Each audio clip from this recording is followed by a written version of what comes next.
కాదు, ఒక్క నిమిషం. ఎస్ అంకమరావు గారు, సతీష్ గారు, మనం మాట్లాడుకుందాం అనుకున్న అంశం ఏంటి, దేని గురించి మాట్లాడుకున్నాం, దేని గురించి మాట్లాడుకుంటున్నాం, విషయాలను పక్కదావ పట్టించేటప్పుడు మీరు అదుపు చేయలేనప్పుడు మమ్మల్ని పిలవటం ఎందుకు? రైట్, చెప్పండి. మాట్లాడాలో మాకు తెలియకుండా మేము ఒక రకంగా మాట్లాడుతున్నామని చెప్పని వాళ్ళకి అనుకూలంగా మాట్లాడితే వాళ్ళకి అనుకూలం, వీళ్ళకి అనుకూలంగా మాట్లాడితే వీళ్ళకి అనుకూలం అన్నట్టు కాకుండా అసలు వీళ్ళకి చక్కగా తర్ఫీదు ఇచ్చేసి సమస్యని ప్రజల దృష్టికి తీసుకెళ్లకుండా, వాళ్ళు చేసినటువంటి నేరాల గురించి చర్చించకుండా, జరుగుతున్న విషయాల గురించి మాట్లాడుకోకుండా, చర్చ జరగకుండా ఇలా గలాబా అయితే చర్చ ప్రజల మధ్యకి పోకూడదని చెప్పని ఇలాంటి వాళ్ళని తయారు చేసి పంపిస్తున్నారు అనేది చాలా స్పష్టం. దాంట్లో ఎలాంటి మొహమాటం అనేది లేదు. ఈ రోజు వీళ్ళు ఏం చేసుకున్నా, ఎలా చేసుకున్నా, ఏం మాట్లాడుకున్నా ప్రజలు పూర్తిగా గమనించారు. కాబట్టి తప్పు చేసినటువంటి 2014 నుంచి 2019 వరకు అధికారంలో ఉన్న తెలుగుదేశం పార్టీని ఇంటికి పంపించారు.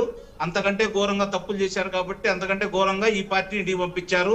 ఆ రోజు వాళ్ళు తప్పులు చేసుకుంటే దాని గురించి మాట్లాడాం, వీళ్ళు తప్పులు చేసుకుంటే దీని గురించి మాట్లాడాం. రెండోది, ఆంధ్ర యువత ఆంధ్రప్రదేశ్ ని 30 సంవత్సరాలు కోలుకునే విధంగా దెబ్బతీశారు కాబట్టి ఆంధ్ర రాష్ట్ర పౌరుడిగా స్పందిస్తున్నాం. ఈ రోజు వాళ్ళు చేసిన అక్రమాలు, అన్యాయాల గురించి వెలుగెత్తి చాటాం, దాని గురించే మాట్లాడుకున్నాం. కాబట్టి అదే విషయాలు బయటకు వస్తున్నాయి. కాబట్టి ఈ రోజు ప్రభుత్వానికి మద్దతు తెలుపుతున్నాం. అది కూడా చెబుతున్నాను.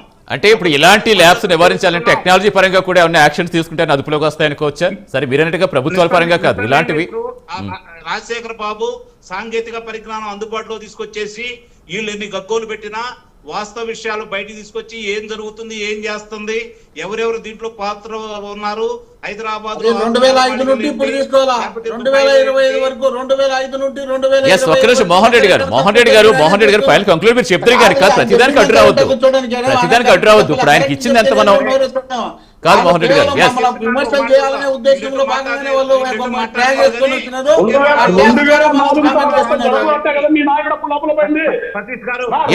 అంకమరావు గారు, ఫైనల్ గా చెప్పండి, మీరు చెప్పండి అంకమరావు గారు.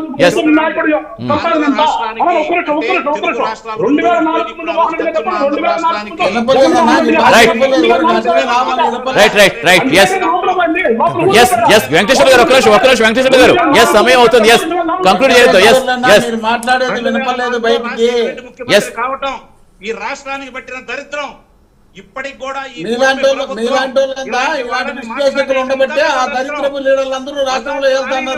మోహన్ గారు. నాగార్జున గారు చెప్తాం.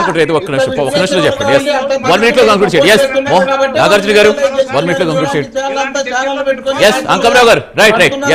నాగార్జున గారు మీరు లేకపోతే ఒక్క విలువలు లేనటువంటి వ్యక్తులు కూడా రాష్ట్రంలో నాయకులుగా చలామణి అవుతున్నారంటే దాన్ని అర్థం చేసుకోవాలి. నాగార్జున గారు, ఏంటి మీ ఆరోపణలకు మీరు కట్టుబడి ఉంటారా? ఈ సమస్యలపై పోరాడతారు కాంగ్రెస్ విధానం ఏంటి చెప్పండి. ఫైనల్ కంక్లూడ్ చేయండి. డిబేట్లు ఎలా ఉన్నారంటే వైసీపీ సోదరులు తప్పుగా తీసుకోవద్దు, ఒక్కసారి ఆలోచించుకొని చెప్పే మాట. ఇప్పుడు మేము అడిగిన క్వశ్చన్లకి నెక్స్ట్ మీ టర్మ్ వచ్చినప్పుడు మీరు రాసుకొని మీరు ఆన్సర్లు చెప్పాలి. అలాగే మీరు అడిగిన క్వశ్చన్లకి మా టర్మ్ వచ్చినప్పుడు మేము ఆన్సర్లు చెప్తాం. మేము అడిగిన క్వశ్చన్ ఆన్సర్లు చెప్పకుండా వేరే టాపిక్ స్పీచ్లు చెప్తా ఉంటే అది డిబేట్ అనరు. ఒకటి. రెండోది ఏంటంటే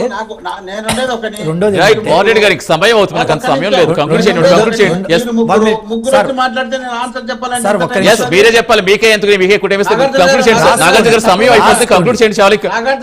మాట్లాడేది నేను ఏకీభవిస్తా. రాసుకోవాలి.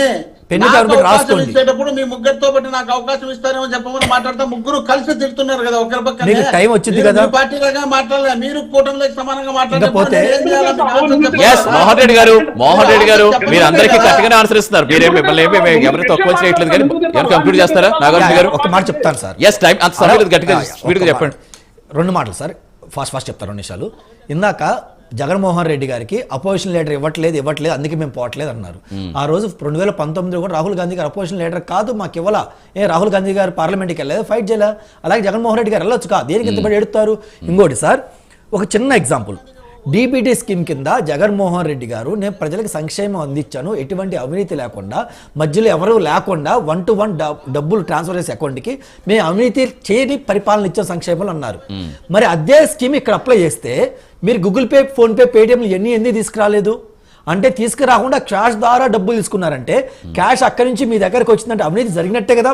Right. సంక్షేమ విషయంలో మీరు ఆన్లైన్లు పెట్టి అవినీతి నిరోధించారంటే ఇక్కడ ఆన్లైన్ లేకుండా ఆఫ్లైన్ ఎంకరేజ్ చేశారంటే అవినీతి జరిగినట్టుగా జగన్మోహన్ రెడ్డి ఇండైరెక్ట్ చెప్పారు కదా. వీళ్ళు ఎంతసేపు మాట్లాడకుండా ఇంకేం దాని అర్థం. ఎస్ మోహన్ రెడ్డి గారు దీని ఒక్కదానికి ఆన్సర్ ఇవ్వండి. మోహన్ రెడ్డి గారు, మీరు సంక్షేమానికి ఆన్లైన్ పేమెంట్ చేసినప్పుడు మద్యానికి ఎందుకు చేయలేకపోయారు? ఒక్కదానికి చెప్పండి, చాలా అంత సమయం లేదు. మద్యానికి ఎందుకు ఆన్లైన్ చేయలేకపోయారు అని అడుగుతున్నారు. సంక్షేమానికి చేశారు. ఇప్పుడు ఒక్కటి సతీష్ గారు, మేము ఎక్కడన్నా తెలుగుదేశం పార్టీ లాగా కార్యకర్తలు ఎమ్మెల్యేలు దాంట్లో ఇన్వాల్వ్మెంట్ ఉంటే మీరు చెప్పిన దానికి నేను ఏకీభవిస్తా. మేము ఎక్కడ మా పార్టీకి సంబంధించినటువంటి లీడర్లు లేరు, ఎమ్మెల్యేలు లేరు, ప్రజాప్రతినిధులు లేరు, కార్యకర్తలు లేరు. రైట్ మీరు మళ్ళీ కాదు ఇంకా అంత క్రాస్ మనకు అంత సమయం లేదు. రైట్, థ్యాంక్ యూ వెంకటేశ్వర గారు, థ్యాంక్ యూ మోహన్ రెడ్డి గారు, థ్యాంక్ యూ అంకమరావు గారు, థ్యాంక్ యూ నాగార్జున గారు, డిబేట్లో పాల్గొని థ్యాంక్ యూ సో మచ్ అండి.